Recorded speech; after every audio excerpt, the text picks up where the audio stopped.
Hello, good morning, good afternoon, good evening, wherever you are. This is episode one, the inaugural episode of the Daily Takeaways talk show, podcast, whatever you want to call it. Today's episode is going to be on Twitch and mental health, something which I never really considered.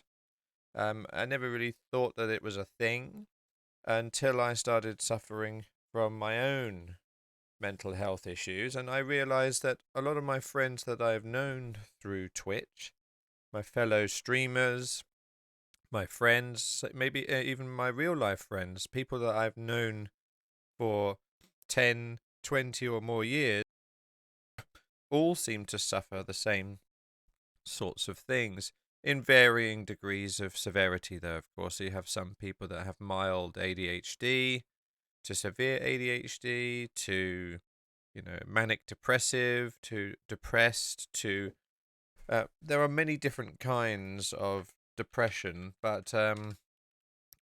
since talking about it, since like sort of discussing it, my issues with people, my friends have come forward and said, "Do you know what?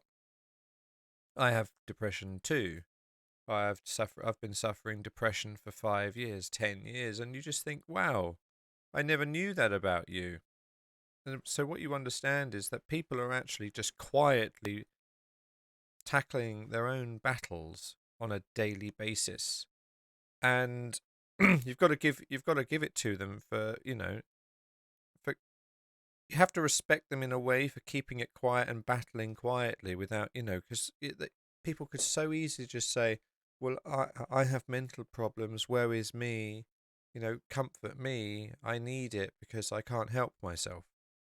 There are probably people that do that, but the majority don't, because there's a stigma behind mental health. There's a sort of embarrassment. There's a sort of, you have to admit to yourself that something's wrong, and nobody likes to be wrong. Nobody likes to feel like they're not normal. Nobody likes to feel like they're broken. So nobody likes to talk about it. But they're more willing to talk about mental health issues when they come up to someone or discover that one of their friends also has mental health issues. So then it's almost like a handshake that's like, "Do you know what? I'm comfortable talking about it because this person also suffers from the same thing." So what this episode is going to be about is really just about the community. The Daily Takeaway is a newly formed community which is basically born out of the realization that may have certain mental health issues or some underlying health issues, and through trying to reach out and connect with people, I realized that my friends also had the same thing. So I thought, well, why not come together and start making podcasts, talk shows, game shows, community events for the community, for people that unfortunately are on Twitch that are looking for a connection, and I think they're looking for a connection sometimes in the wrong places, and they go and see the most popular of the streamers, and they start throwing money at these streamers so that the the donation message is read by this popular person, and that's how they connect. The streamer feels obligated to read out the donation message because somebody's just donated the money, so it's you know there's an obligation there. It's a thank you. But most often people aren't willing to just throw money at people just so they can be heard, so they're just silently battling whatever it is they're battling. From my experience, from speaking personally, I I listen to a lot of streamers as I'm falling asleep. I could name a few, but it's not really important. It's just that it's listening to them talk in the background. and for some reason it helps me sleep. My mother, for example, she listens to the radio when she sleeps. She listens to, like, I think BBC Radio 4 or something, and it really helps. It also helps during the day to listen to someone talk, or at least listen to something as a form of distraction, because you don't want to be left alone with your own thoughts for too long, because that silence starts making you think, and you can hear that monologue inside your head, and then if you're depressed, then that monologue is going to be predominantly negative, and then you're just going to spiral downwards until by the end you're worse off than when you started. So the purpose of the daily takeaway really is to it's a community for people that want to connect to other people, that want to make friends, that want to take part in, in podcast conversations where I can invite you on the show and we can talk about any subject you like. Could be anything. Preferably a subject that you're good at, because you don't want to you don't want to start talking about a subject that you don't know anything about. Hello, Jace. How are you this morning? I do apologise for the lateness of my response. I was just getting a few things set up on the other screen while talking at the same time, and if you know anything about men, then multitasking is not our best skill. But welcome. Make yourself comfortable. Hopefully, you're enjoying the show so far. Thank you for the follow as well. Are you also somebody that suffers from mental health issues? If you are and you're comfortable talking about it, let us know. I have to say I'm quite comfortable talking about my problems, because keeping them quiet to myself, I don't necessarily feel like I'm healing when I'm doing that. But when I'm talking about my problems and my friends are not necessarily comforting me, but are just talking to me like a normal human being, that in itself is helping. Just conversation helps. So the daily takeaway will be a daily show. That's what the plan is, that the show will start at the same time every day. The idea is that it will air at 1 p.m. GMT, which are a little earlier today, which would be 7 a.m. on the eastern seaboard, and about 9-10 o'clock in Asia and Australasia, respectively. So hopefully that covers all bases.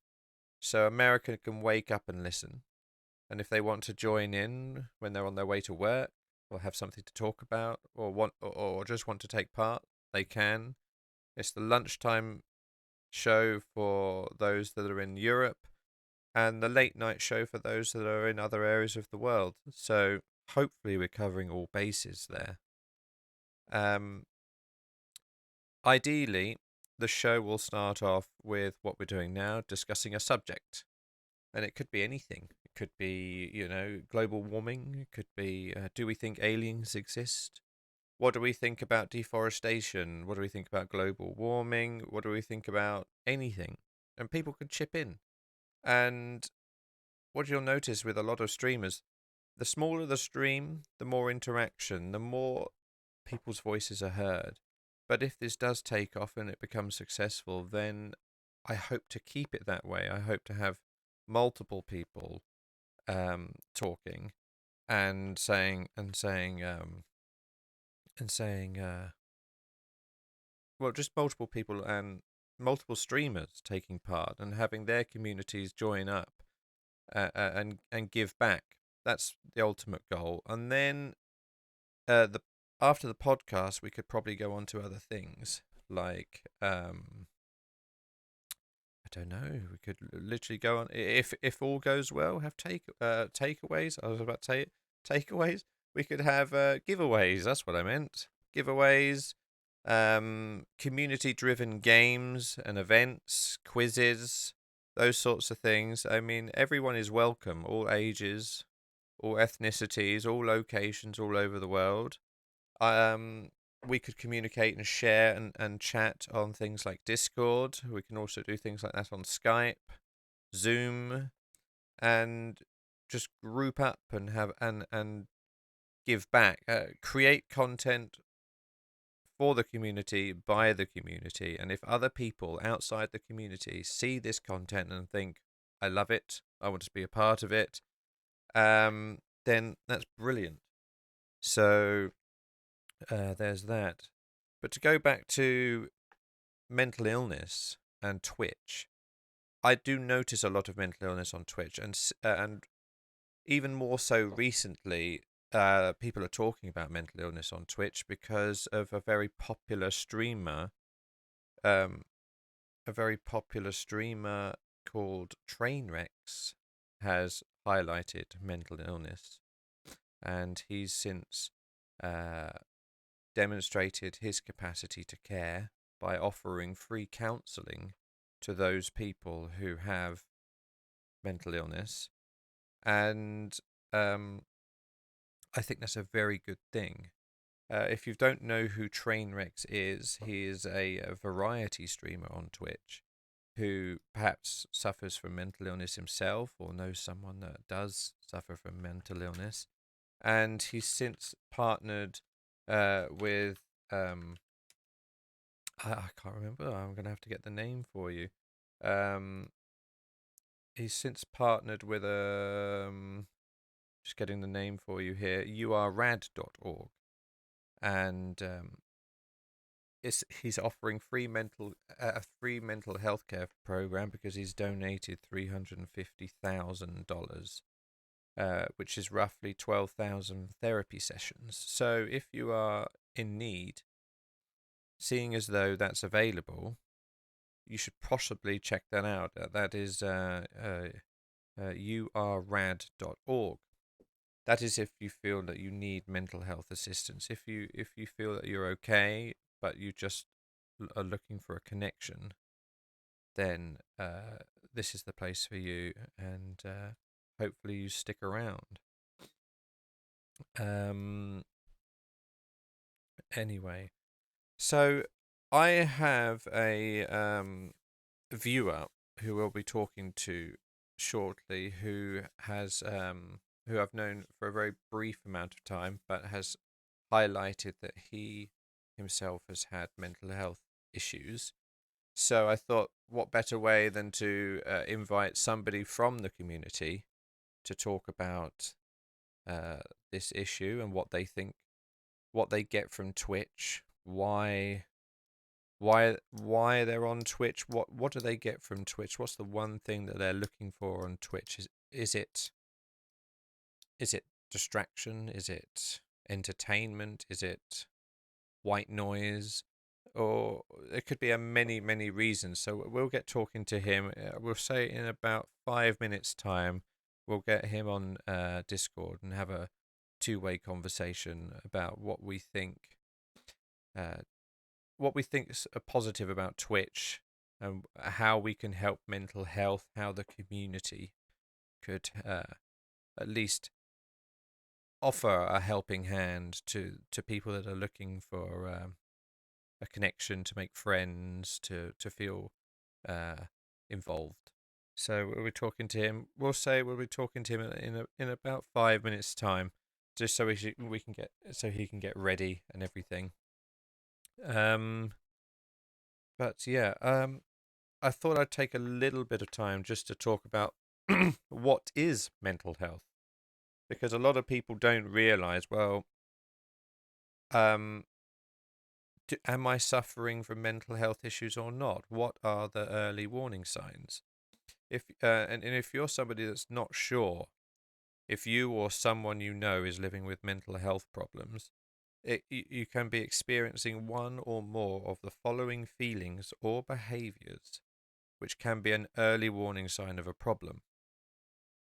Eating or sleeping too much or too little, pulling away from other people or usual activities, having low or no energy, feeling numb or like nothing matters, having unexplained aches and pains, feeling hopeless or helpless, smoking, drinking, or using drugs more than usual, feeling unusually confused, forgetful, on edge, angry, upset, worried, or scared, yelling or fighting with family and friends, experiencing severe mood swings that cause problems in relationships, having persistent thoughts and memories you can't get out of your head, hearing voices or believing things that are not true, thinking of harming yourself or others, inability to perform daily tasks like taking care of your kids or getting to work or school.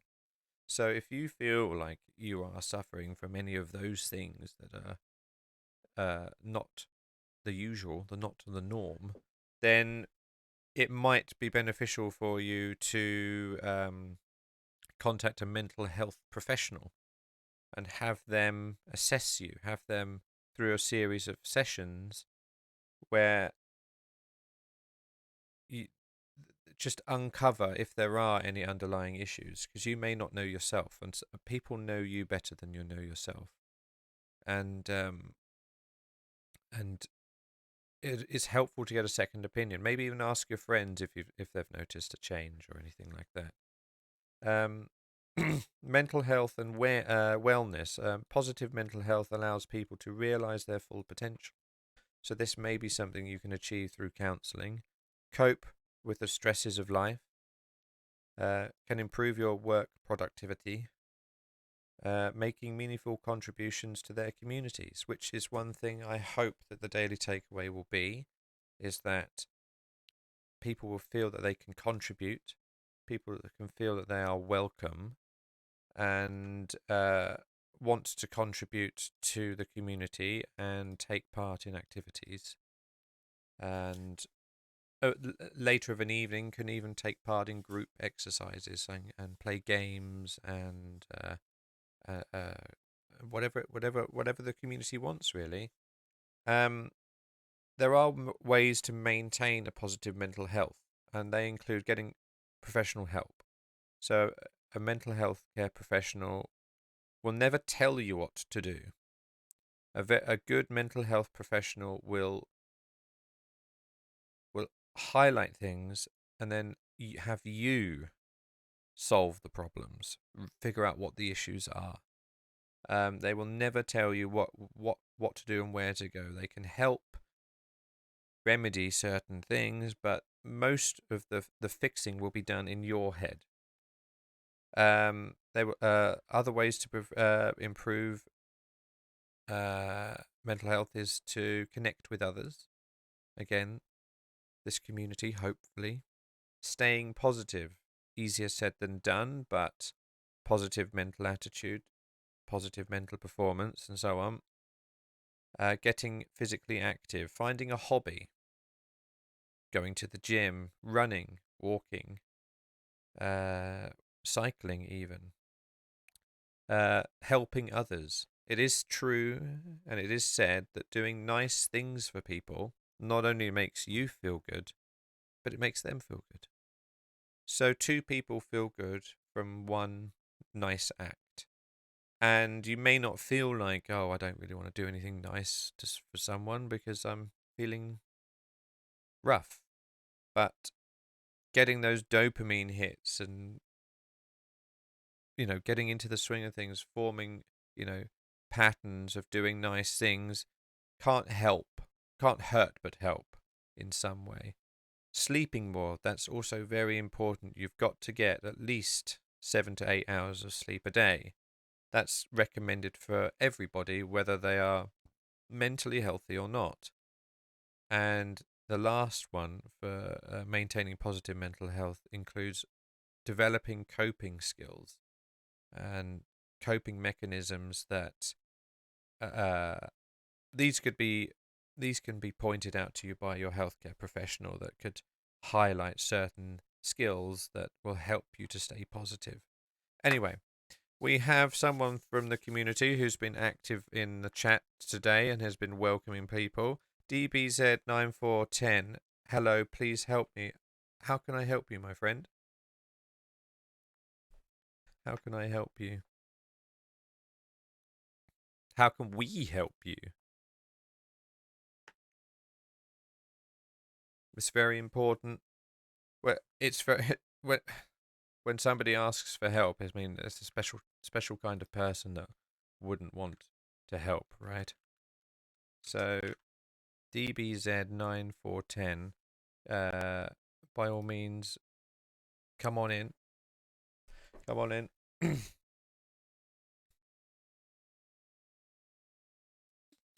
And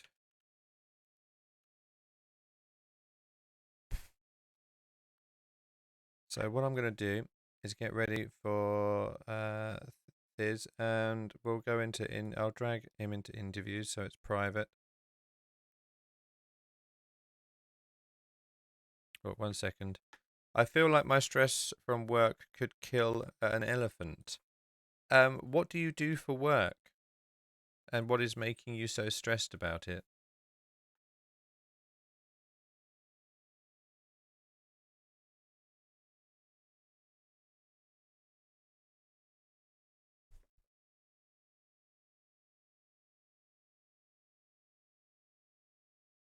I'll be with you in a second, Thiz. I thought I'm a door greeter at Walmart. Okay. So you spend a lot of time on your feet.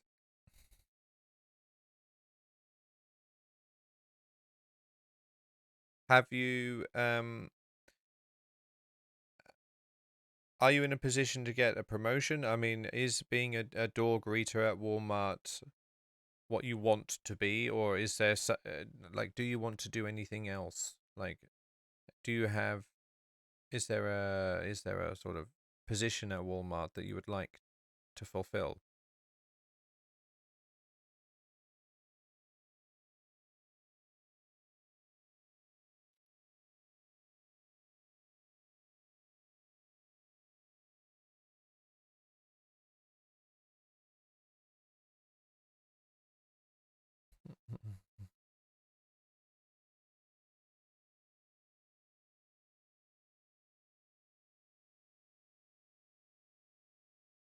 Right, I'm gonna quickly, while we're waiting on that response, I'll say hello to Thiz Dizzle, who's in the chat.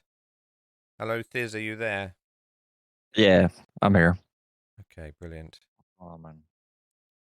So, what is that? What is your name? And where are you from? My name is Trent. I'm from California. I'm actually in the process of getting my master's degree in psychology.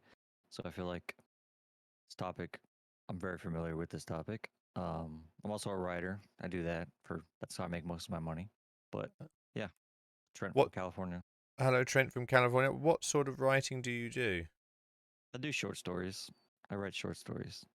Do you sell these on an individual basis? Yeah, I have a publisher, works for Penguin House Publishing, and an editor, and she sells them to different outlets, uh, sci-fi magazines, horror magazines, mostly that kind of stuff. Oh, lovely. So yeah, DBZ in chat. Are you also reading what DBZ in chat is saying at the moment? I was reading what he said. He said, Yes. people yell at me when I ask for their receipts every day, and I can't advance because of physical limitations. His name is Chad from Ohio. Um, yeah, this is why I don't work with the general public anymore, because I too used to do. Uh, I used to work in clothes stores, sports stores, and things like that. And I'm a very people person. I do like people, and I do like talking to people. But when they are shopping, they are a nightmare. And so I can understand why people are yelling at you, because you're asking someone for a receipt, so you're sort of asking them in a way. Is like, did you steal that? Where I would like to see your receipt, because you could be walking out of the store with a product that you haven't purchased. And obviously, there are certain types of people that would find that offensive. The last time that happened to me, I had paid for my shopping, my food shopping, but I didn't bag it until I got outside the shop. So I had walked out with a trolley with lots of visible food that's not been bagged, and one of the attendants came running out and said, "Excuse me, do you have your receipt?" And I was like, "Yes." And then, "Oh, sorry for bothering you." And then they went off. I'm like, I don't see the point why people would get angry at you, but you've got to learn to switch that off, mate. I mean, if it's something that happens frequently, surely there's a level of expectation then. And maybe looking into, I don't know, maybe you might have some better advice for him here, Trent, but maybe looking into sort of, I don't know, some training so you can deal with angry people more easily without it making you angry. Because there has to be some courses in that, surely. So, I, Trent, I would say, yeah, I would say, yeah, but if it at the end of the day, if it's just not making him happy, because it sounds like that's part of his job and he has to do it. And mm, if it's not making you happy, then maybe you should look elsewhere. Whether that be, I don't know how young you are and what your aspirations are as far as life goes, but mm, if you're not happy in your position, it's easy to just go home and you know sort of just complain about it or whatever, which is very normal to do. Everyone complains about their job and their life to a certain extent. That's very, very normal. So I wouldn't feel weird about that. But look into something else. Start looking. Just you don't have to find something right away. I wouldn't put it in your 2 weeks right away, but uh, just look into something else. There are definitely jobs out there, entry level jobs, like so, which is what it sounds like you're at right now.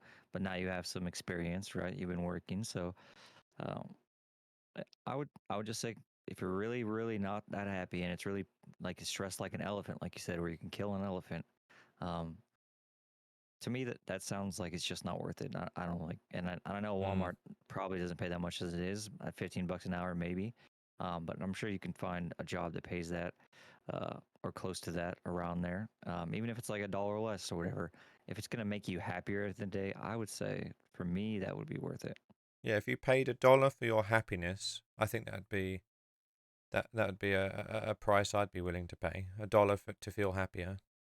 I did watch a Yeah, documentary once called the Dark Cost of Low Prices, and it was about Walmart and the treatment that Walmart employees get. And you don't get companies make a profit by cutting corners, unfortunately, and not paying their employees their weight in gold. Like for products being built, that those that are building it aren't paid enough for the process of building it. But if they were, then the company wouldn't make much of a profit. So you don't get to be Amazon and be the first trillionaire, Jeff Bezos, without cutting a lot of corners. And I don't know if you saw a year or two ago, um, basically employees working at Amazon showing what the conditions were like in Amazon, and they would like toilet facilities were limited, and over the opposite side of the facilities, so they had to take their breaks to walk all of that way to go to the toilet. By the time they were finished, that's the end of their break. Unfortunately, because of my physical limitations, Walmart is my best option. What are your physical limitations, if we may ask, DBZ? Um, while it, he's answering that, I guess I could say, what is your experience with mental illness and Twitch? Is it something you also see on Twitch? you're asking me. Yeah. Yeah. Let me just address what DB said real quick. I know my ex girlfriend has had a friend who had some limitations as well, and she started working from home. I know there's a lot of people that are hiring from home to do just like call center stuff, like where you're just picking up phone calls all day. And she gets paid like $20 an hour just to sit at home all day and pick up phones on a laptop. But back to your question, yeah, I see mental illness on Twitch for sure. Like I stream, and I have people who, and I used to be sort of a big streamer. I have 200, 300 people in there a few years back, and then I stopped because it was for me. It started to turn into like a job really, and I Mm-hmm. never and when I first started streaming, it never felt like that. But then when you get all these people in there, and you almost feel like they're relying on you, and it put a lot of strain on my mental health, and so I stopped because it was not like it wasn't worth it for me. Hmm. Yeah, I can Not imagine that if you've got 200, 300 people that are relying on you for their entertainment on a daily basis, then yeah, yeah, I can imagine that would be stressful. I it mean, was, and it yeah. wasn't fun anymore for me. Hmm. And if it's not fun for me, like, I'll just stop. I'm not gonna force myself to do something that's not fun, right? That's not good for your mental health or your physical health for that matter. Hmm. So I stopped doing it. I stopped streaming for like 2 years, and Hmm. then and I recently started up again, but I'm like part time ish. Like I just do it. I do it for fun. That's it. Yeah. When I want to play a game and I want to stream with and see some of my viewers who've stuck around, even though I stopped streaming for a couple of years, they still come in and say hi, which is cool, very cool. Um, but yeah, uh, I definitely see it with my viewers, and I go into other people's chats, and I've seen, smaller and bigger streamers like, let's say, when Dr. Lubo used to be on Twitch. For some reason, he always got a bunch of people were talking about suicidal ideations, and he, unlike some other streamers I've seen, were really tried to point them in the right direction. Hmm. Kind of like you said with train wrecks. I wanted to talk to you about that counseling thing because I didn't hear about that. I don't Hmm. know, is he going to actually counsel them? If so, I'm not sure I'm a fan of that. Trainwrecks isn't counselling though. Okay. Trainwrecks has donated $350,000 to an organisation called You Are Rad, and that's You Are Rad, or spelled YOUARERAD.org. YouAreRad.org, and they are offering counselling all over the world to people Like that BetterHelp? yeah. Mm.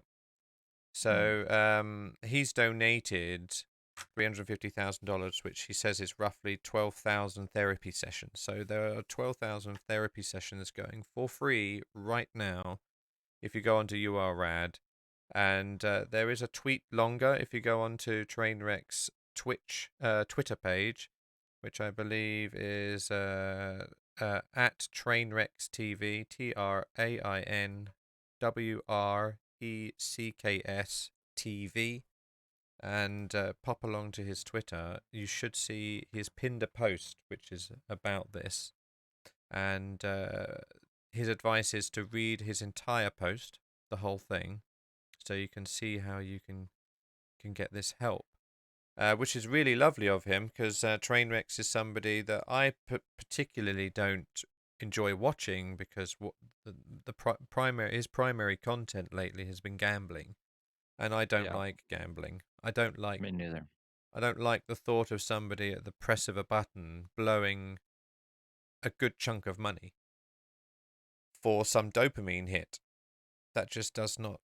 That just doesn't resonate with me. So I wouldn't be able to watch him for more than 5 minutes before getting completely angry. I DBZ agree. has said he can't stand on his feet for longer than 5 hours because he's lost his toes and has diabetes.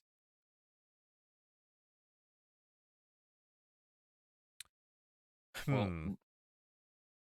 But again, what you said earlier, get a job working at home where you can sit down, and I mean that sounds perfect. If you can't stand on your yeah, feet for long, sit down for there longer. there are lots of those call center jobs out there actually, because Hmm. people don't want to do that for the most part. Um, Hmm. so I would look into something like that, but I would also take advantage. I mean, therapy is good for anybody. You don't even have to be in a bad situation to take advantage of therapy. I would Hmm. take advantage of that URAD thing. That sounds pretty awesome to me. Hmm. Um, I think that's very cool of Trainwrecks actually to do, because I'm not really a fan of his either, and I don't like gambling. I'm not even sure it should be on Twitch, but No, I uh, don't believe it should be either. Because it's very easy for somebody that's under the age of 12 to just say, this stream is meant for mature audiences, confirm, and then just click confirm. yeah, exactly. There's no oversight on any of that kind of stuff. So, Mm. but But yeah, gambling it is, was very nice of him, and I found it quite interesting that when I started talking about my own mental illnesses and or my own mental issues, that a week later somebody is offering counselling, which is just seems like everything was aligning there for a moment. And Yeah, because therapy can yeah, be expensive. yes, my doctor was saying that it's not cheap, so I would need to, you know, shop around and see. But yeah, It's um, unfortunate. hmm. So you are? Did you say you are you're doing a psychology masters? Yes. Is that is it just psychology, or is there a specific branch of psychology? Therapy, to be specific. Therapy. Yes. So you could also be on this. You are rad, giving therapy to people. Not quite yet, but almost. Am I wrong in thinking that? Am I wrong to get irritated by therapists that don't answer questions directly and they answer a question by posing a question? Are you wrong to get upset about that? Yeah, No. it annoys me. Because if I Yeah, I can see how that could be if annoying. I was to say to them, you know, what's the best course of action? And then they might say, what do you think is the best course of action? Well, I don't know. That's why I'm asking you. You Right. know? But like you said it earlier, that a good therapist is never supposed to tell you what to do. That's And exactly that's right. exactly right. Yeah. Yeah. And people have the wrong idea about therapy because of mostly, I would say, because of the media and television shows, and they think that they're going to go to a therapist and they're going to get fixed and they're going to tell them what to do. And that's not quite what happens at all, Mm. actually. So, or So, that's not quite is what's supposed to happen, anyways. I'm sure it does on occasion, but how can somebody be aware that they are potentially depressed or suffering from a mental illness? Is it possible for somebody to know thyself enough to know that something's the matter? Or is it your friends or your family that spot the difference or spot a change, and they're the ones to indicate, you know, you need to get yourself checked? How does one know that there well, may be a problem? you could know there's a problem, of course, with yourself. You're going to know yourself the best, right? Although you may be pushing those feelings aside or ignoring them because you don't want to deal with them for one reason or another. As far as diagnosing, though, you shouldn't self-diagnose, obviously, or Mm. right. But And definitely don't and if your use friends are Google, telling, yeah, because don't use. I mean, yeah, whenever you don't use use Google Google. for issues, it always says cancer, and you're like, oh, Yeah, it always goes from to the extreme. You know, I'm not yeah, sleeping. You must have. You've got a brain tumor. That's exactly why you're not sleeping. Go see a healthcare yeah, professional. It's like, um, yeah. yeah, I would say call the professionals before you start Googling your symptoms, because whenever I Google some symptoms, it always says, you know, I've got glandular fever, you know, I've got typhoid or whatever it is. When Yeah, really, I've just got a cough. you have herpes. No, Yes. it's I'm no. You So, just forgot to wash your boxers. That's all. what do you think appeals to you specifically about this idea of the community, about the daily takeaway? What if you were to join the community? What would you like to see? What do you think you would benefit from the most on there? Is it the interactions? Is it like-minded individuals? Is it looking forward to, you know, uh, the community events like gaming together, quiz shows together, that sort of thing? I would say, I suppose, like-minded individuals, although they don't necessarily have to be like-minded exactly, but just the community and uh, of support if you need it, and it's there if you want it, right? If you go into a Mm-hmm. Discord and you're just having a bad day and you just want someone to talk to or something like that, and maybe Yeah. you talk to somebody a couple of days and you're getting to know this person, and maybe you end up gaming with them, maybe you don't. Doesn't Yeah. matter. But that support system is if somebody doesn't have it, uh, even Yeah. if it just helps a couple people, I think that's a good thing. Yeah. Because I do feel that there are probably a lot of people out there that are watching Twitch that are in a position where they are lonely. I know that for a Mhm. fact because I'm one of them. So I know there's at least one. And I don't think I'm an unusual individual, and I don't think I'm one of life's prototypes where I'm completely rare and nobody's like me. I think You're definitely the not. more I realize is that the things I worry about myself and how I react to things, and when things go wrong, I realize that it's actually quite common. For instance, when I get sick, why do I feel like I'm really sick? I seem to be the only one that seems to get really sick, but no, I'm not. I'm actually quite normal. And I think, yeah, through talking to people lately, I've noticed I'm not the only one. I think a lot of people feel this way. A lot of people are on Twitch looking for a distraction, for entertainment, for something to think about, something maybe even to not think about, and just have mindless entertainment, which makes sense, you know, that there are Yeah. movies out there for people that just are mindless fun that doesn't require you to think, because sometimes you just don't want to think. I quite like listening to other people think and talk, especially when I'm Mhm. trying to fall asleep.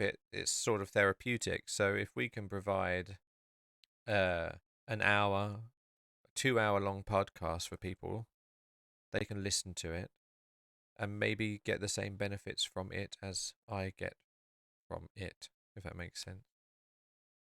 No, it makes sense. So you're from California. It must be. What was that?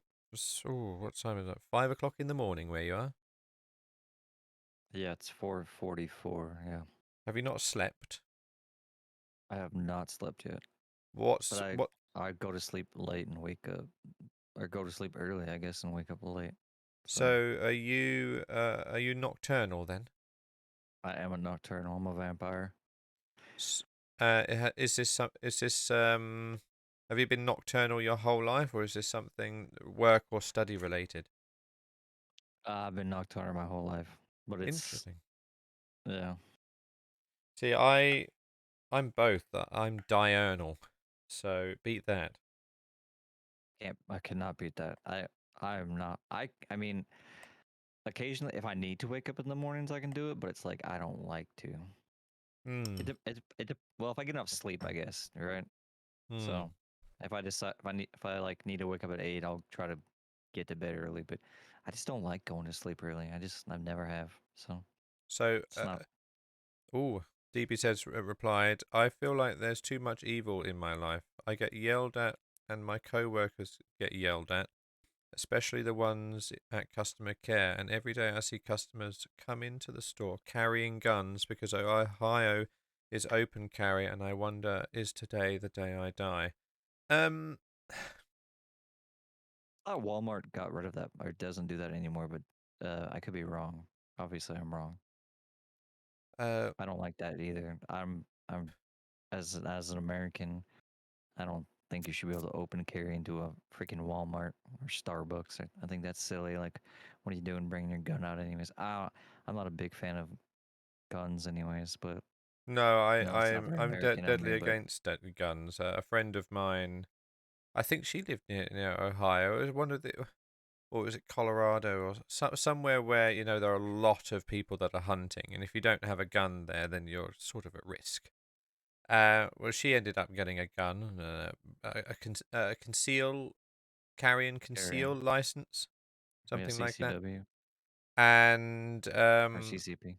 well, she had mental health problems too. Long story short, she shot herself with the very gun Yeah, that she had to protect herself from other people. yeah, And that hit me hard because I did not expect that from her. Because she was a devout Catholic,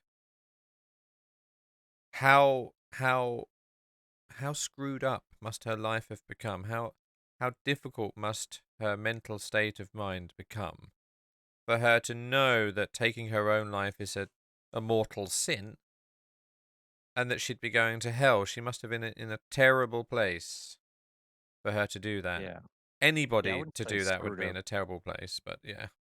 Yeah, I wouldn't say screwed up, but I would. Yeah, she was definitely. Obviously, she was in a lot of pain, and Hmm. she felt like that that was going to take her pain away, Hmm. and So it. well, Hmm. it did. Obviously, it's sad, and people do often use their own guns to commit suicide. It's an epidemic in America, and I was reading recently, suicide is the leading cause among teenagers from 12 to 20, or the second leading cause, excuse me, between 12 and 21 years old. So, in America, anyways. So we definitely have a Do mental you problem, know a mental the health problem over here. American Suicide Helpline telephone number? I'm looking at it right now, but It I can just only find the changed, actually. UK. It actually just changed in America. So it used to be a 10-digit number, and it's now 988. So if you need to call in America, uh, they'll connect you with uh, somebody in your area. Uh, Hmm. it just started recently, so 988 is now like the mental health hotline in the United States. For the UK, if you need suicide help, prevent, talk, if you have suicidal thoughts and need to talk to somebody, you've got 116123, which is the Samaritans, which is available 24 hours of the day, or you can text an SMS text, shout to 85258. That's text shout to 85258. So yeah, if you're again, my doctor was asking me, am I having thoughts of suicide? And I said no, but I can see the appeal. I can see the appeal of I want this pain to stop. And what's a good way of stopping this pain? Well, stopping any feeling of sensation whatsoever. I can see the appeal there, but it's not the right decision to take because it's that song I remember. If you are wise, there is always tomorrow. So and time is the best healer. And if you can get the right support network in your life that are going to help you and guide you and teach you and support you and love you, uh, then you should stick with that. So stick pro-life. That's the message I think is there. Pro-life. Yeah, definitely be pro-life. Yeah, Chad, but that is scary watching people coming with guns every day and mm, not knowing what their morals, excuse me, and if they're having a bad day and, you know, I don't know. mm. I don't like it. That's for me. That's pretty scary. I And I would, served in the military, and I wouldn't want to deal with random people carrying guns who I have no idea anything about them, right? Like, mm, and the test to get a gun in America is silly. So, um, yeah. and in most states. Can't you, as a collective, all of your co-workers talk to management and say, look, we don't feel safe. Can you change your policy on allowing people to walk in here, waltz in here? You know, Not It would have it's to go to Walmart. It would have to go all above the way them. up. Hmm. Not necessarily all the way up, but probably a regional manager, or a general manager. Probably a regional manager, to be honest. And then it's America, so somebody would Yeah. complain. They would get on Twitter, and then there'd be you know, it would become a shitstorm. So Yeah. I'm just going to yeah, tweet this podcast out for people that want to join in. So I'm just going to say discussing mental health issues in general and Twitch mental health live at twitch.tv/the Daily Takeaway. You are more than welcome, folks, to join in every day. We'll be talking about something different every day. Today was just a day that I thought, mental health seems to be in the Twitch consciousness since Trainwreck has announced these 12,000 free therapy sessions. So I thought, why not capitalize on that awareness right now and make a yep. post and see if people can pop in and need any help and want to chat. But I'm sorry to hear about your situation, DBZ. That's really crappy. Um, do you have a laptop by any chance, DBZ? If you do have a laptop, there are opportunities here for you to learn another key skill while you're at home. I want for this hatred to end and love to spread. Yeah, don't we all? Like, don't we all? If I was given 3 wishes by a genie, I think one of them would be to prevent to end hatred. But if you do have a laptop, there are several websites that are free. You can also use YouTube. YouTube is not just videos of cats. Okay, YouTube. There are hundreds, if not thousands, maybe even tens of thousands of tutorials that you can use to learn key skills. There are always jobs in coding these days. In 6 months' time, if you devoted 3 hours a day to learning how to code, C#, C++, Kotlin, JavaScript, HTML, any of those, that I would recommend you starting with something simple like JavaScript, as JavaScript is very similar to C#. C# is a language that you can code almost anything in. Spend 3 hours a day looking at YouTube videos, copying tutorials, setting yourself projects, making silly projects, and after about 6 months, you can either spend a little bit of money to join websites such as, I'm gonna have to get some for you here, so I'm not giving you some bad advice. There's Codecademy, which is you pay. There's a fee, a yearly fee, but on Codecademy you can learn pretty much anything, all of the coding languages that you can think of. So I'll give you an example here. You can learn Python, JavaScript, HTML. You can learn to be a full stack engineer, front end engineer, computer science course, SQL, CSS, C#, C++.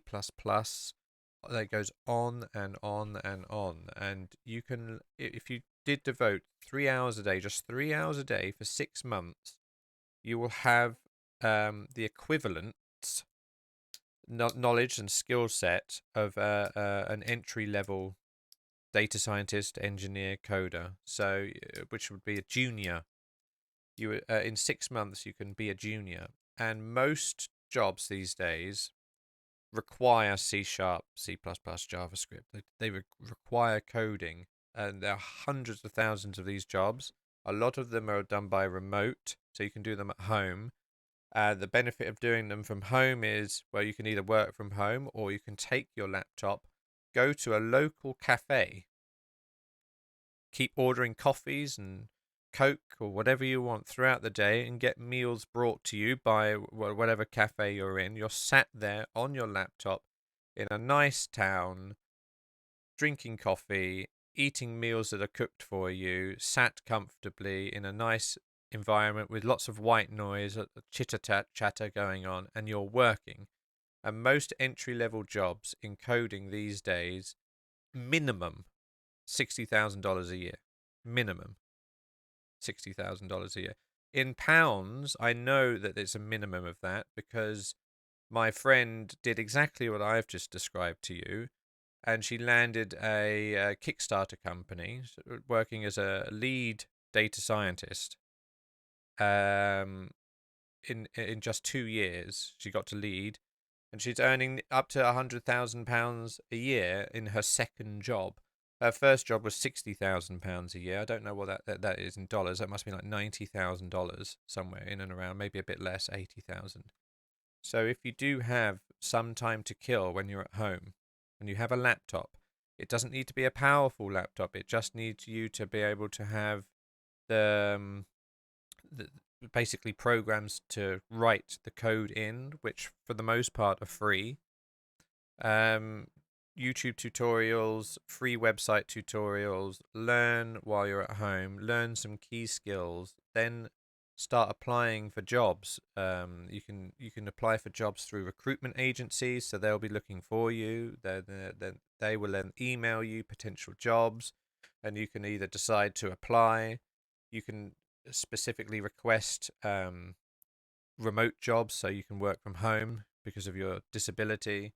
Like, there are options out there for you. Getting a part-time job to help fund, so you have food on your plate, warmth, and security. You can even do it full time, but you do have to devote 3 hours a day for 6 months.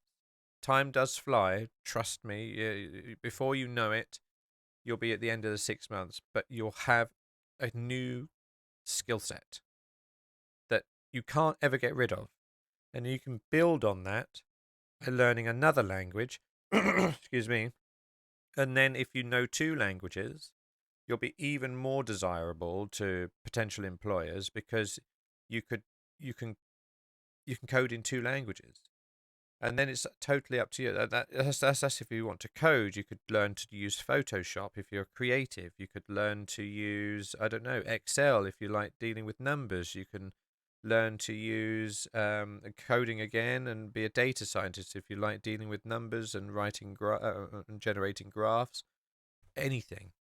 So don't feel like you're trapped working at Walmart.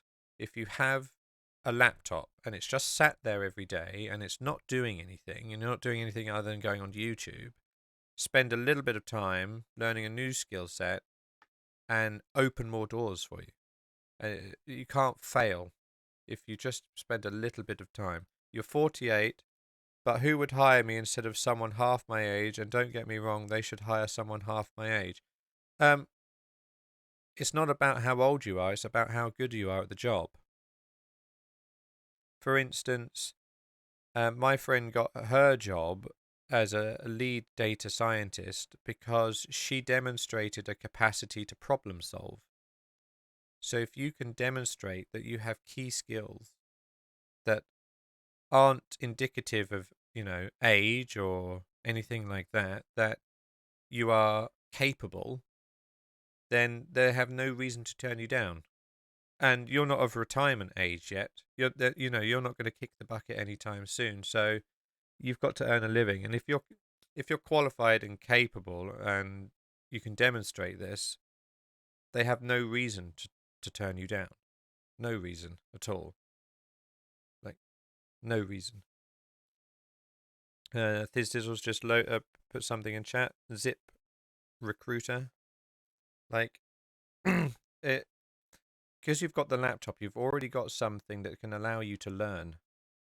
It's a tool that can allow you to learn. And if you're at home and you're not working, rather than watching TV, to tell you the truth, you can still watch TV, but also do your work at the same time because you're not watching TV on your laptop. So you can have the TV on in the background as white noise while learning, but you'll be learning in a fun I was way. muted.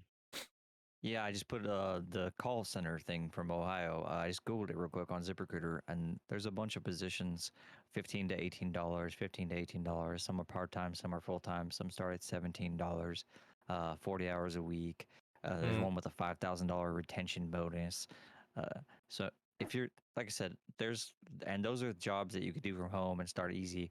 And if you wanted to start getting into coding, I would say 3 hours a day is a lot when you're first starting, but I would start a little bit slower than that.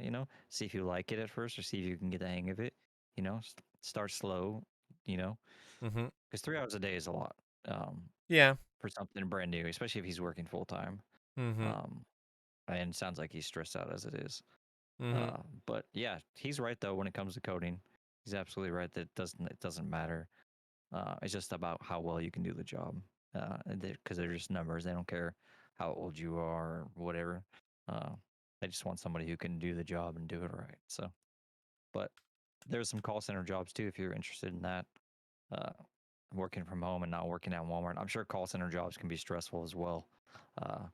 But I mean, with almost any job, there's going to be some stresses at the end of the day. Even I'm sure, you know, freaking Yeah. actors who have relatively easy jobs, I'm sure get stressed out about little things. Sure. Not the same things we do, but they have different stressors. But yeah. I'm just finishing off this tweet. Give us a little bit of publicity and advertisement. Discussing mental health issues and Twitch Mental Health Live at twitch.tv Daily Takeaway.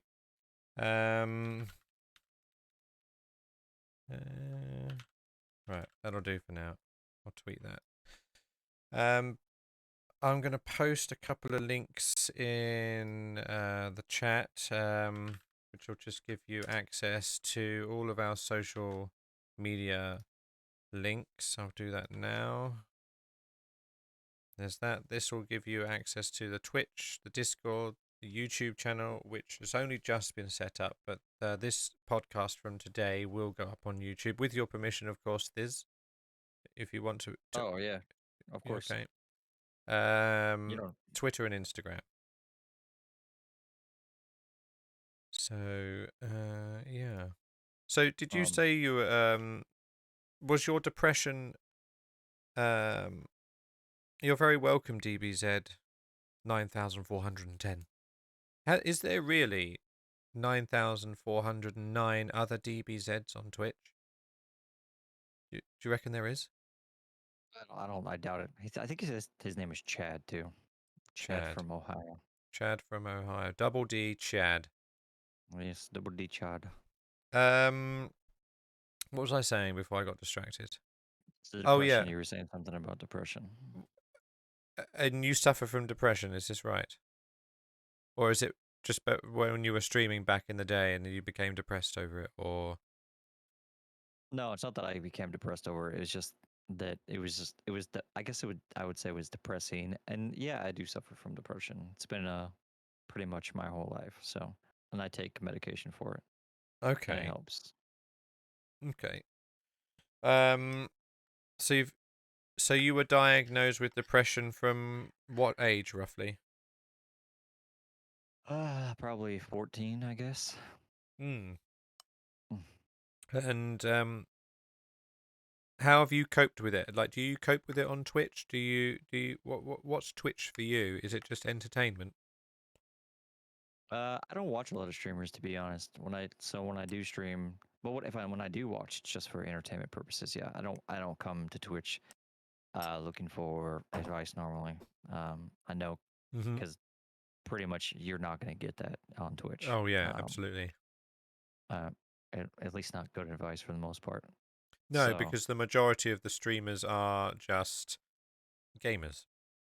And no offense to any gamer out there, a gamer is not a good role model. no, they're not.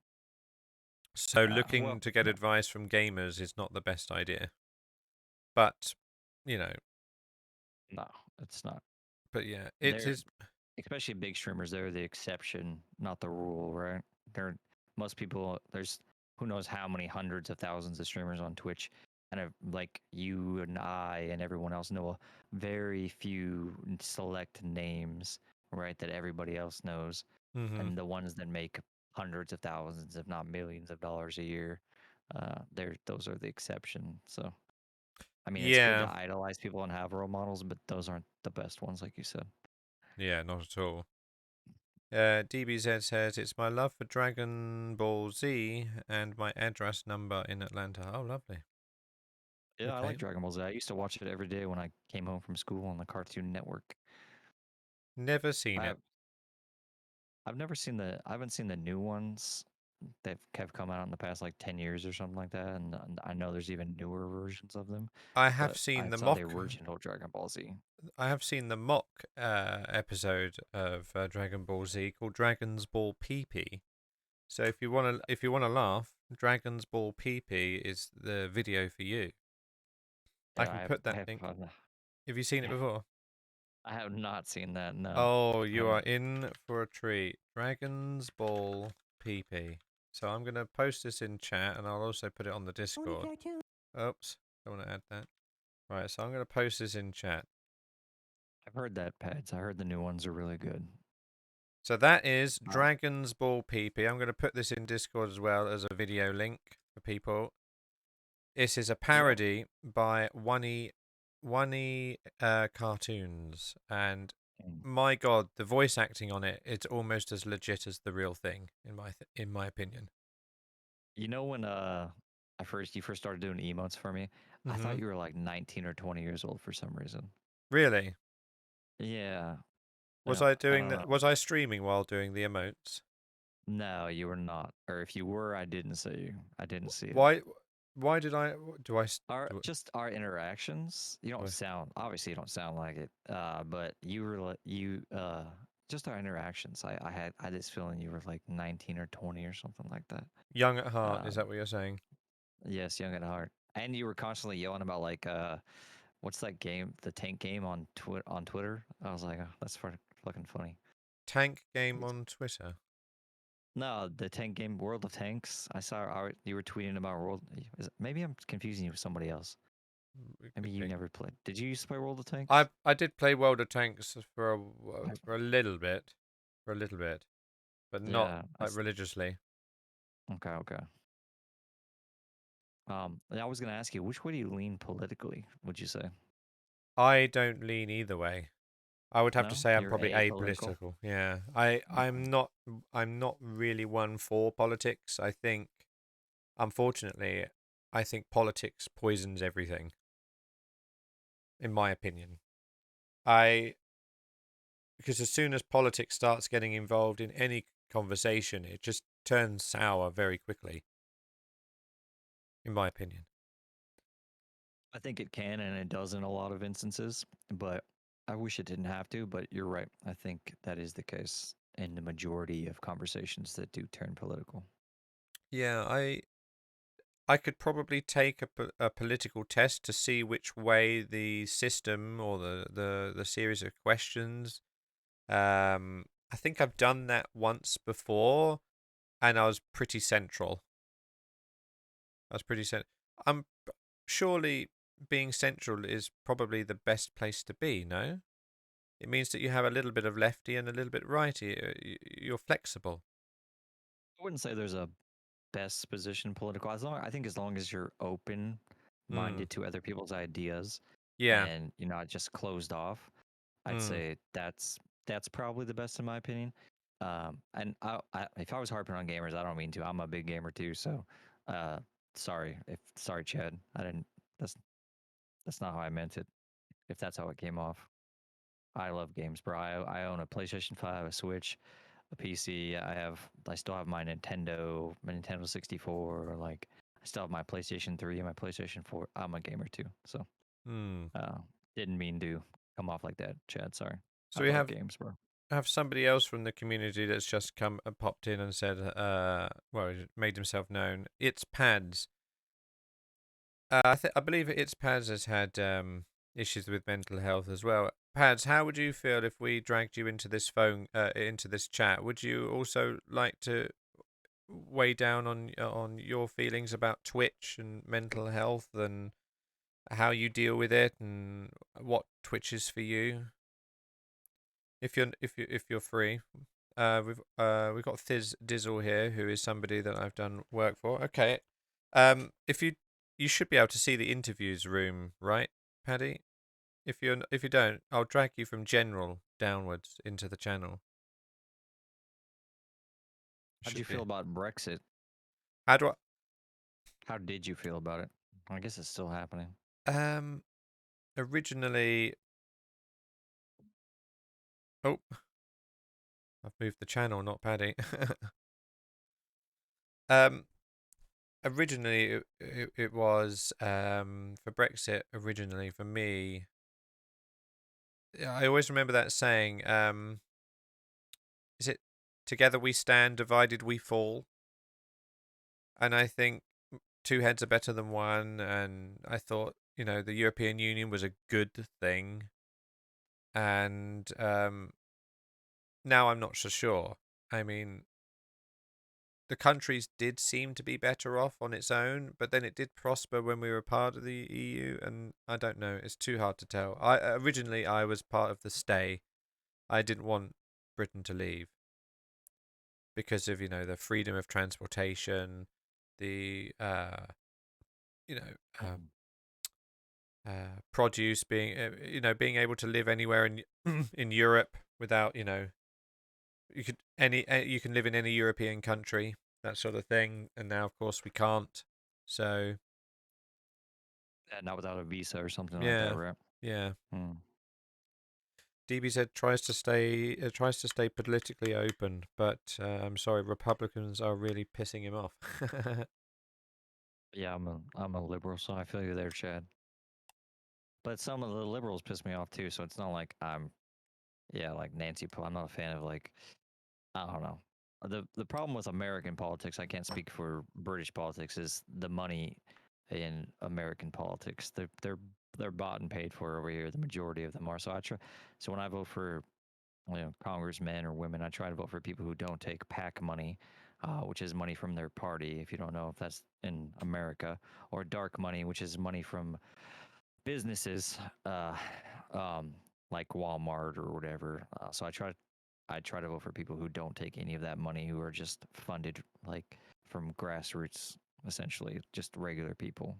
They don't take money from corporations or the Democrats or Republicans. Um, but yeah, I agree.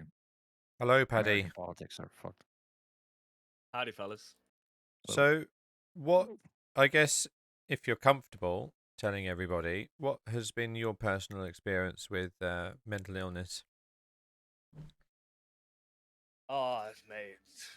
I don't know. It started when I was like 16. Like honestly, Mm. and as a 16-year-old, it's difficult. Like I don't really want to go into the circumstance of which it befell, but it was just difficult. Like I segregated myself. Like I still don't talk to the people that I used to. They were my best friends, and I still don't speak to them. Like I ruined my own life by my choice. Well, what I believe my choices were then. Mm. Did Honestly, like I did had literally completely shut myself off. you became a hermit, sort of thing? Pretty much, yeah. Like I was like, what the happy-go-lucky lad's lad. You know what I mean? Like doing Mm-hmm. the things potentially I shouldn't have been doing at 16. Should have been waiting a couple of years. But it is what it is. And then this one thing just hit me, and it hit me like a ton of bricks, and it changed my life for the worst. I think Mm. personally. Mm. I can definitely relate to closing yourself off. I've definitely done that in that I've lived alone for a very, very long period of time, and my circle of friends has gotten smaller and smaller and smaller because I don't use social media. I never really tweeted because I always regarded tweeting as like crying out for attention and making Yep. Facebook posts as if like, hey everyone, look at me. I just always felt that that was just demanding attention. I just didn't want attention off of people. So my social media presence is non-existent. But Yep. and I never really tried to make new friends. And when I did make new friends, it was through gaming. And my issue with gaming is that I'm highly competitive. I do not like losing. I do not like I know, mate. having teammates that I don't think are good enough to be playing with me, which means that I just Yep. alienate myself from people, even though I love them and I love talking to them, and I would like to consider them my friends. But when I'm gaming and the outcome matters, I'm not a nice person to game with, and I wish that for many years now, I wish that I could not play that way. I wish that I could play well with Yeah. others, and um, I'll see you later, DBZ. Thanks for stopping by. I appreciate it. Hopefully we've given you a few ideas with help and everything, and like courses of action, a brighter future, so on and so forth. Maybe see you tomorrow if you're on tomorrow. More than welcome to stop by. We'll have another podcast talking about what would you like to talk about tomorrow if you guys are around. For me, I'm really interested in the UFO debate. I love debating UFOs, but global warming is Amazing, definitely man. definitely something that needs to be discussed for sure. Um, any other topics? I guess you guys can come up with. But We talk about UFOs right now. I'm down. we could talk about UFOs now.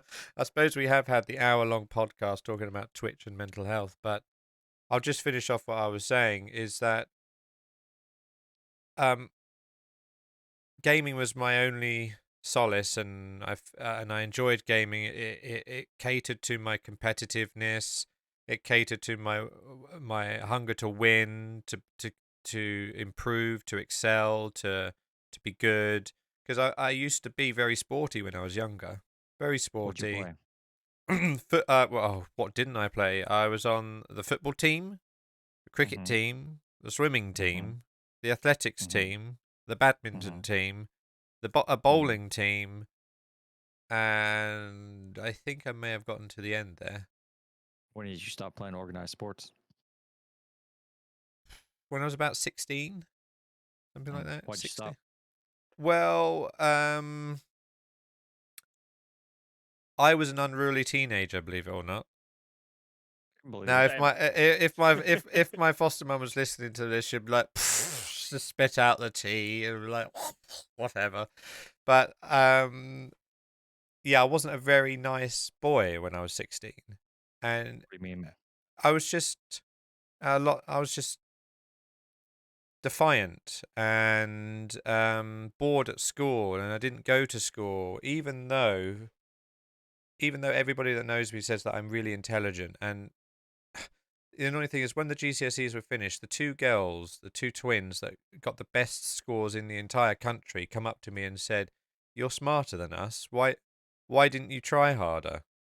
And that it's because I'm lazy, and that laziness and rebelliousness, and you know, um, not caring, not trying, t- you know, See, is it stressed laziness my. though, or is It, it well, that's just what my that you foster could mum do it in says. a different, Well, better way?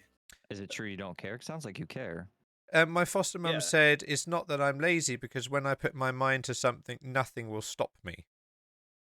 So that's not laziness. It's just I lack motivation.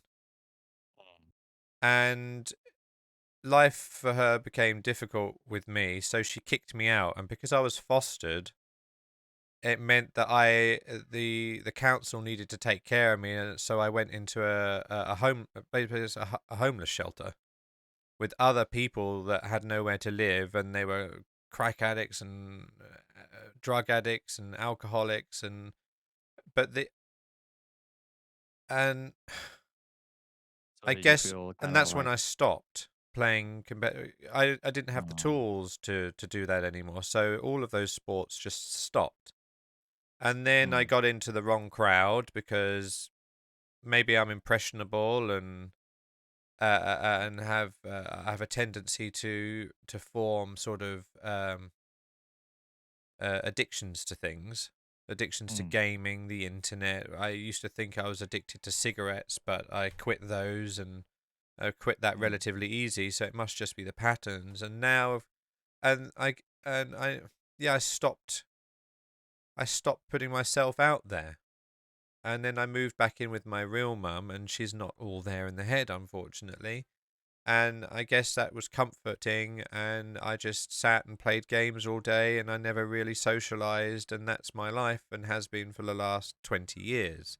In that I just play games and I don't really socialize. But when people give me the opportunity to go out and I'm motivated to do it, to like take part in charity events or something, it makes me blossom, because I'm in an environment really that I excel at, and that's talking to people and socializing and being friendly and breaking the ice and making them laugh and making them laugh at me. And but when I'm online, I'm playing games, nobody really experiences that, because I guess there's two Why is that sides though? of Do you me. know? There's competitive, hardworking, wanting to excel, don't like losing. I I think it comes from my personal experiences, in that I used to play games semi-professionally, and I used to go to competitions, worldwide competitions, because I was good. And now I'm no longer in a team like that, and I've not really put myself out into joining teams like that. I'm older, I don't have the reaction time, so now it's just resentment and bitterness, and I'm not as good as I used to be. And when I fail, I'm angry at myself more than anybody else, but I take it out on the other people rather than myself, which is just misplaced anger. So then my friends online, I can imagine that they don't like in playing with me very much. And um, I'm trying to be aware of that now, so I can become outcome independent. So How old were you? how old How was old were I? you when you entered the foster care system? 7. 7. Yeah, That's pretty young. yeah. Was your mom around, or what happened with that? She was still around. We saw her every now and again, but Mm-hmm. you know, for regular scheduled supervised visits with our social workers. So did the government place you in a foster care system, or did she? The council did. The council did. Yeah. It's because you're. Well, Was that because your mom had accord, problems? my my father was very abusive. Mm-hmm. Um, he hit us all except for my little brother. He hit us all, and like he didn't have a short temper. He just had a temper. He didn't have a short one. It was just 0 to temper. And he used to hit and I can still hear my mum screams as she's being beaten by my father. And then one day fair play to her, she had the courage to leave him, and she got up and just left. And then she went into an old women's refuge, not an old women's refuge, it was a women's refuge. And one Right. of the people that were working at the women's refuge saw my mum punch me in the chest. And that's what led to social services getting involved, because they saw my mum punch me in the chest after me doing something wrong. But my mum's not a violent person. I think she's just acted out how my father used to. And it was a case of like monkey see, monkey do, and she wasn't in her right mind because she hasn't been. She's since had like mental breakdowns, and she's much better now than she used to be. And now I take care of her. I keep her company. It's like mutual benefit, really. Like So was she? sorry. That's good. That's good. I was gonna say, so was she violent before she left her dad, or just No, only never. after? They're just probably Just only that one time after. after. Yeah. Oh. Mm. And well, it's just unfortunate that they saw it. But I say unfortunate, but really, if they hadn't have seen it, then I wouldn't be here. I wouldn't have a foster family. I wouldn't still see my foster mother. But my relationship between my foster mother was rocky since like 16, since she kicked me out.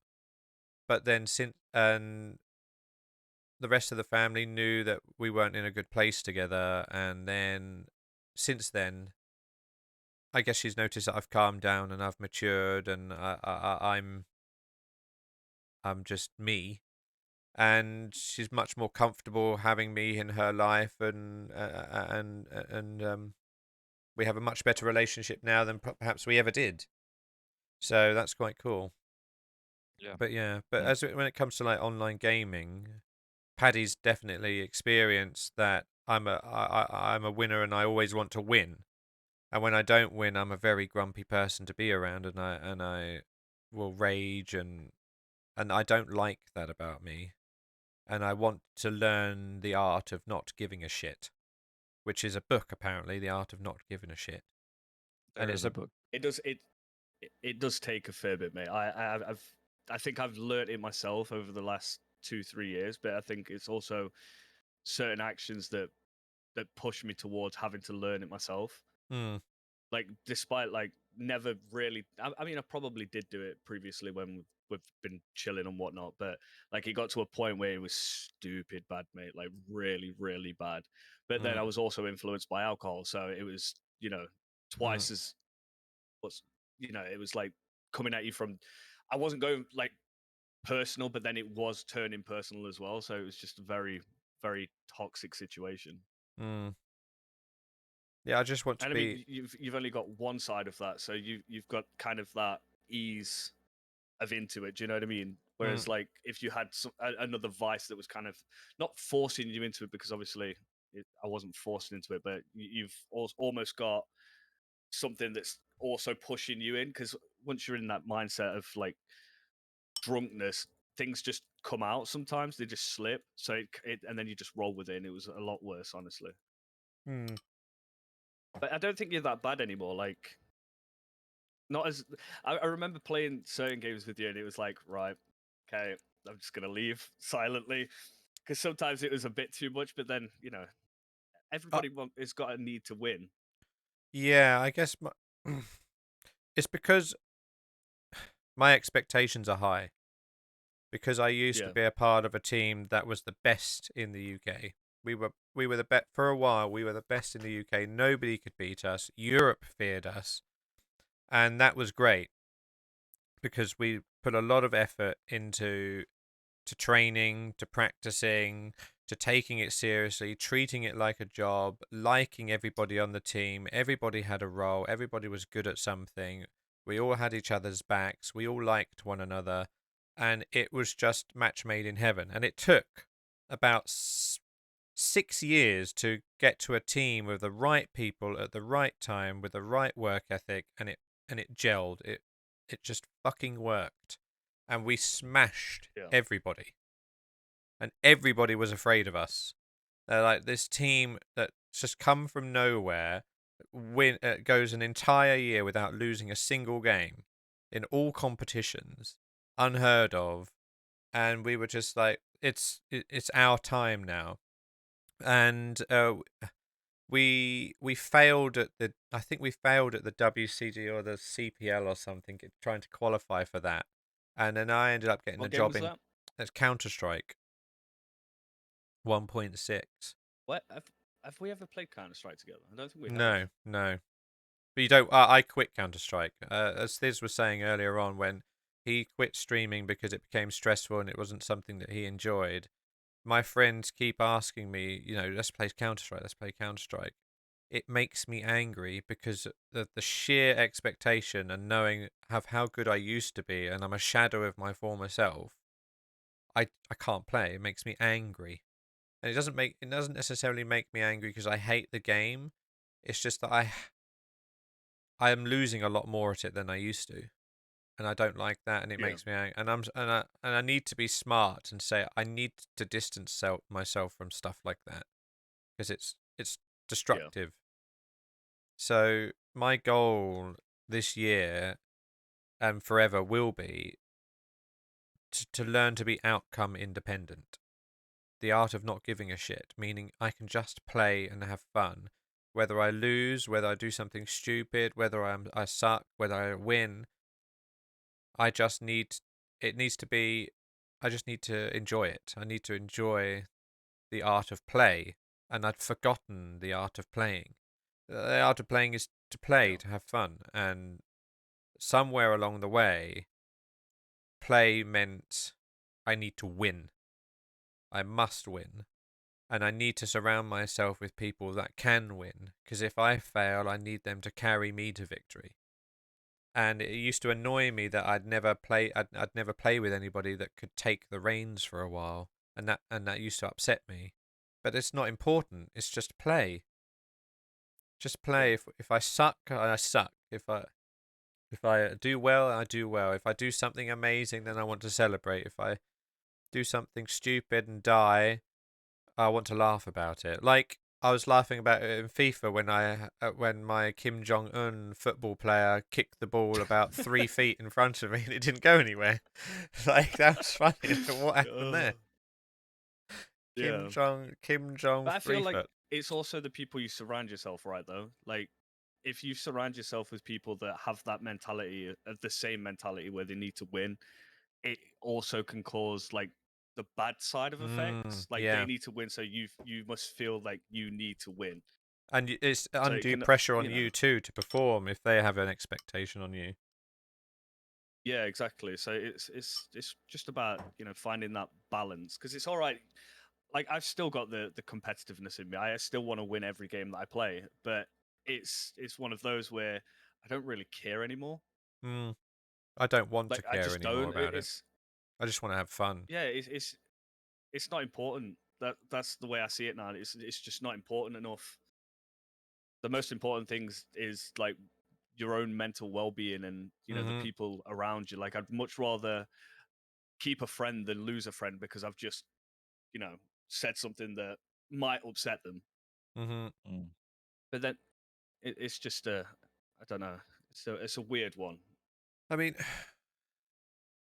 I I do enjoy gaming. Although when I was with my ex, gaming was the last thing I wanted to do.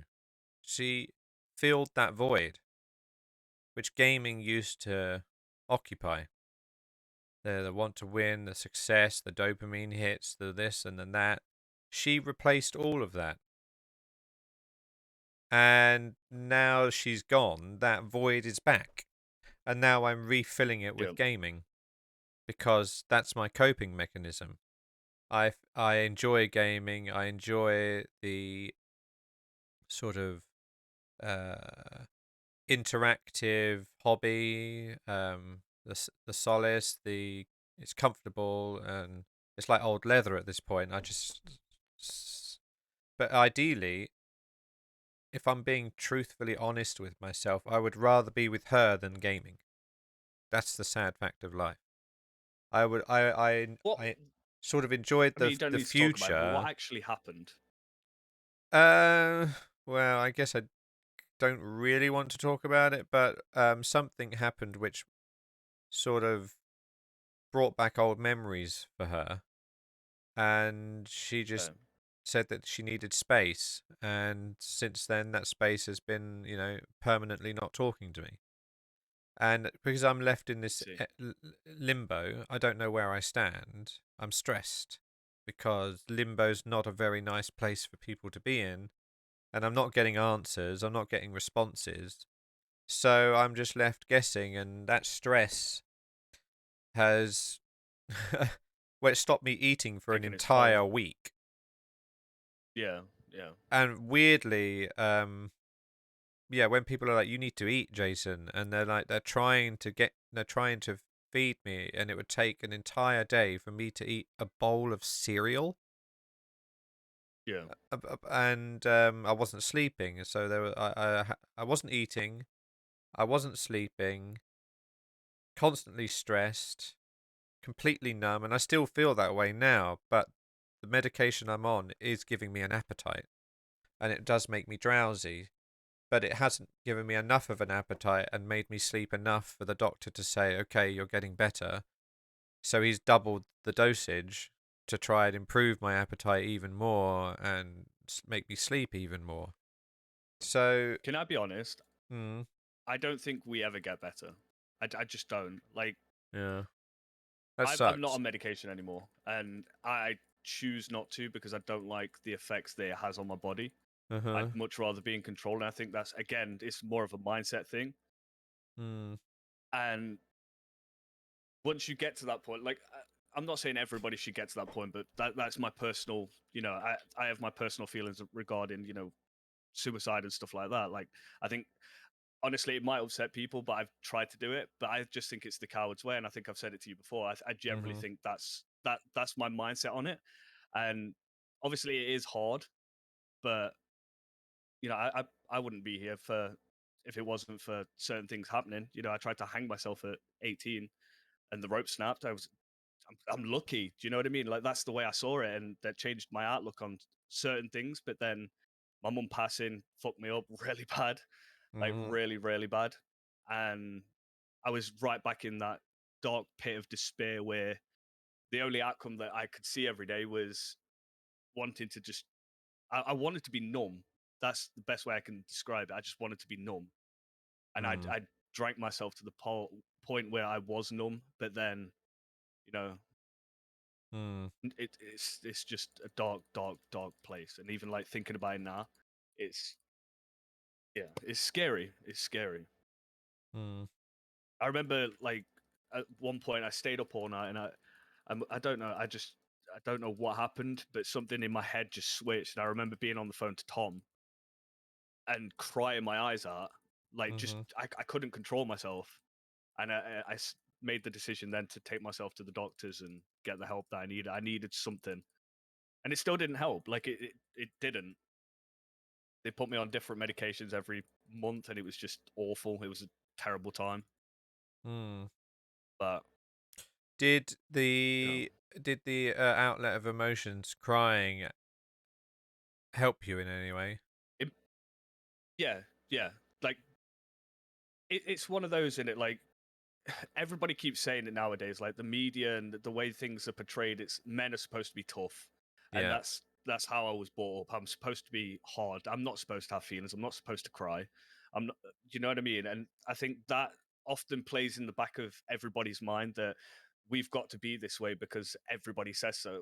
It's not fair, because sometimes we do need to talk to somebody.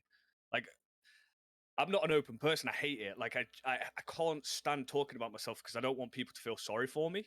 And Mhm. that's something that constantly goes around in my head. Like, even now, like talking about it now, I'm like, well, I don't want people to feel sorry for me. And pity, I think that's the best word I can use. I don't want people to pity me. Yeah, I'm the But same. definitely, like, We that have. day talking to Tom, I think if it wasn't for Tom, I wouldn't be here. I'm Mm, being honest now, and he doesn't know that, and I love him to bits for it. I'm getting emotional. Holy shit! mm, And I love him to bits for it. Like, technically saved my life mhm. without even realizing. I tried online dating. I've actually tried online dating a few times. One time I met this girl, and she lived down in Essex, and in my opinion, she was a little too keen to meet up. You know, like so keen that she wanted to scratch that itch, sort of keen. Like it was obvious that that's what she wanted. And I've always been somebody that wants to make a connection with someone, to meet someone that I can have a connection with. So anyway, kept stalling, not wanting to meet her, and in so doing, just kept talking to her every evening. You know, tried to get to know her. Would make her laugh. Would poke fun at her, and all of this and everything else. Well, it was obvious that it wasn't going to go anywhere because I didn't want to scratch that itch. I just wanted to make a connection. So she obviously started looking elsewhere.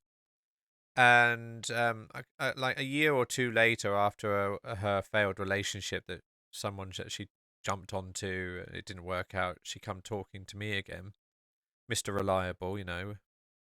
Um, and she says to me, you know, the first time we met, the day before I met you, I had decided I was going to kill myself, and you stopped me. And I was like, I did not know this about you. Like, what do you mean? She's like, I had the day before I had written my suicide letter, and I was going to kill myself in the coming days, and just talking to you prevented that. You saved my life. And now I'm getting emotional. It's like I like Tom won't know, but will now, probably if he ever listens to the podcast. But I'm not letting him. we uh,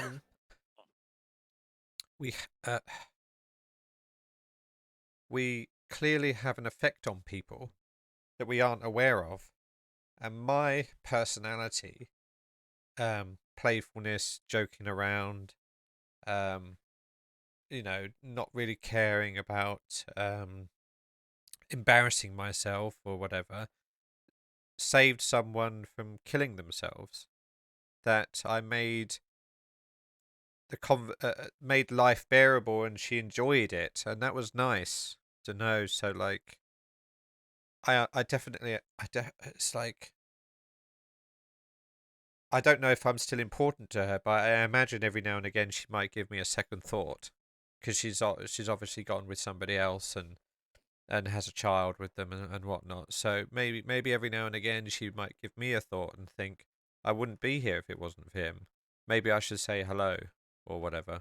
But um, mental health issues, I'm starting to understand, are everywhere around us all the time. Everybody we know. Even my foster father, I did not know had mental health issues. My foster mum told me today, is like, don't ever mention, you know, your mental health issues to Bernard, which was my foster father's name, because he had mental health issues. His family had mental health issues. It's everywhere. And you're right, men in society, I mean, even those streamers at the moment, they're always talking about being alpha chads and giga chad, and you know, alphas, and men don't cry, and it's weakness for men to cry and talk about their feelings. No, it's not. That's such a sexist way to look at life.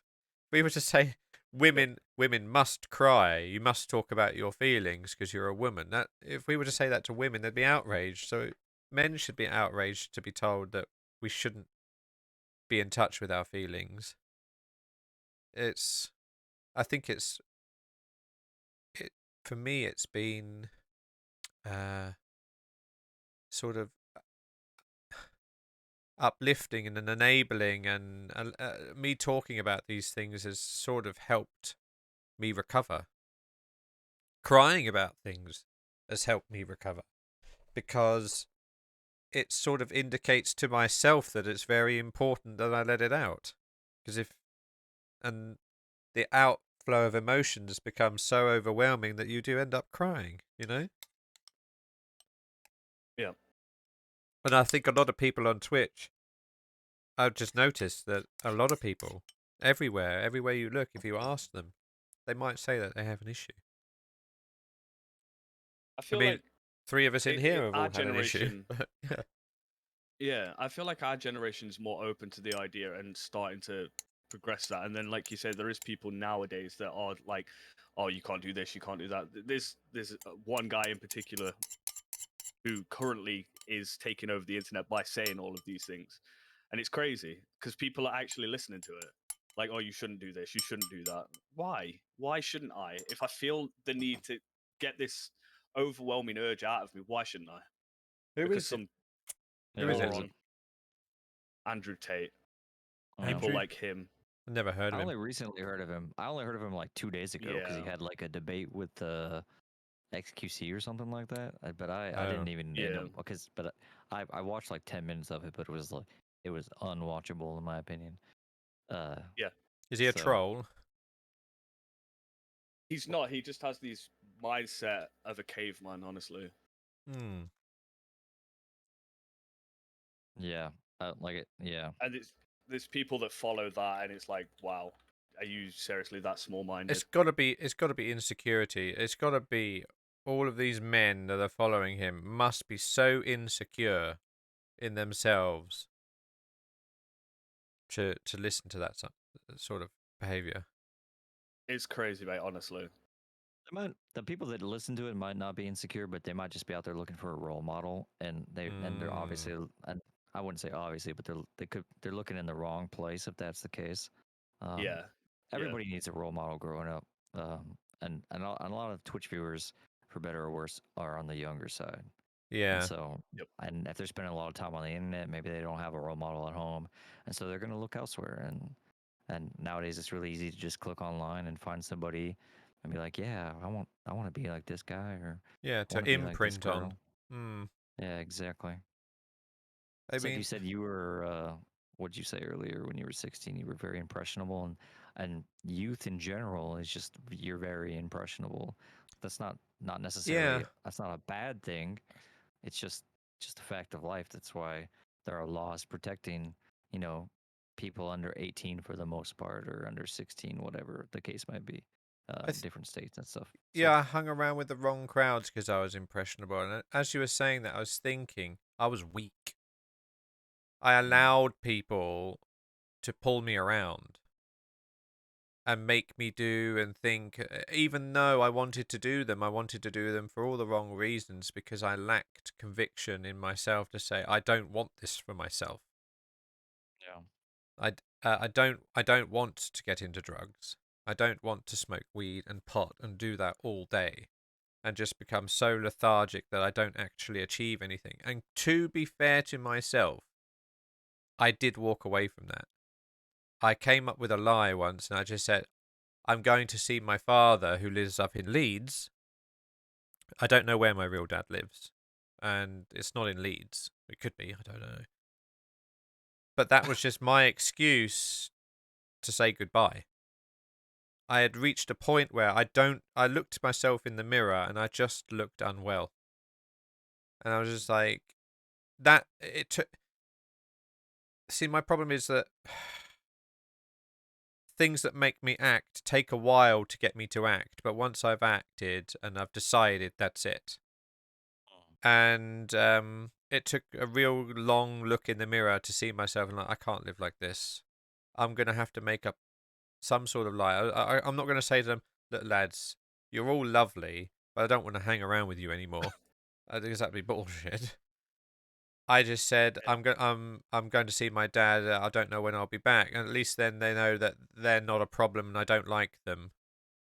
But I just needed to get out of there, and I did. So, and then I went to my mum's, and then it went from there. Really, I started gaming, and I was much better off for it. But I just traded one addiction for another. I traded cigarettes and weed for gaming.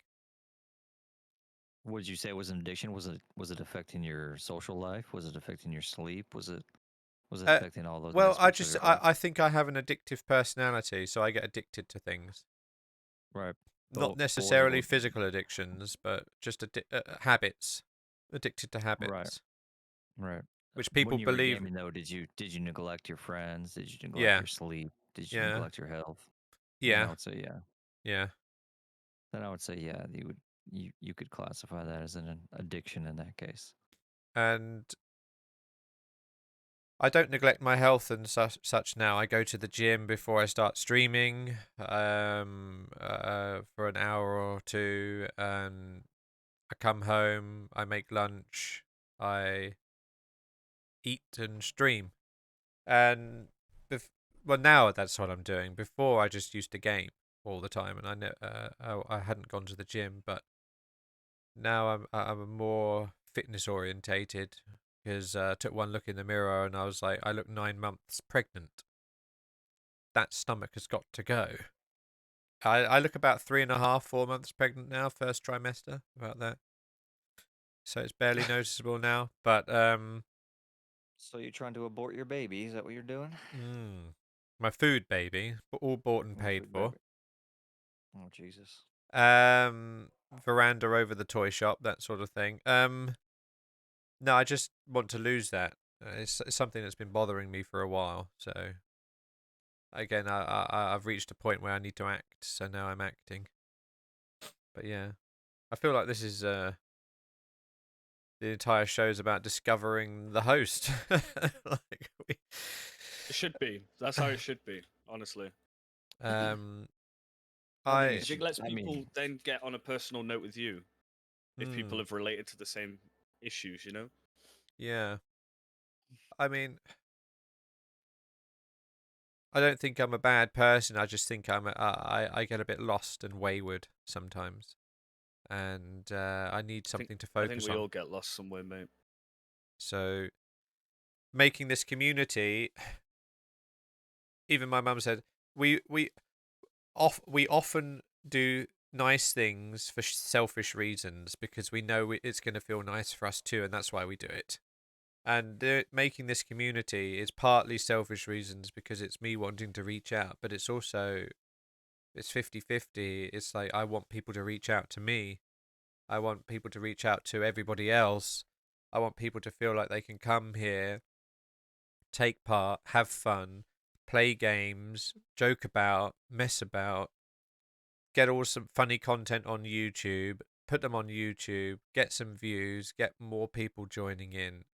Let the snowball roll out of control, see where we can take it, and then if people want to join in and join in with that sort of attitude, that sort of let's just have fun every day at the same time, and then have like you, for example, and Tom even said this. If you don't want to do it for a day, then one of us can stream the stream and do the podcast and talk. And so then there'll be multiple hosts after a while. So like either of you two could do it if you ever wanted to. So it's not just one person, it's the group. It's the community doing the community for the community, if that makes sense. Yeah. Not doing the community as in, a little bit of hunky dory. How's your father? What? Why Yeah. not? Oh dear. But So space then, aliens, right? well, that could be Move on tomorrow. to a lighter note. That could be tomorrow's podcast.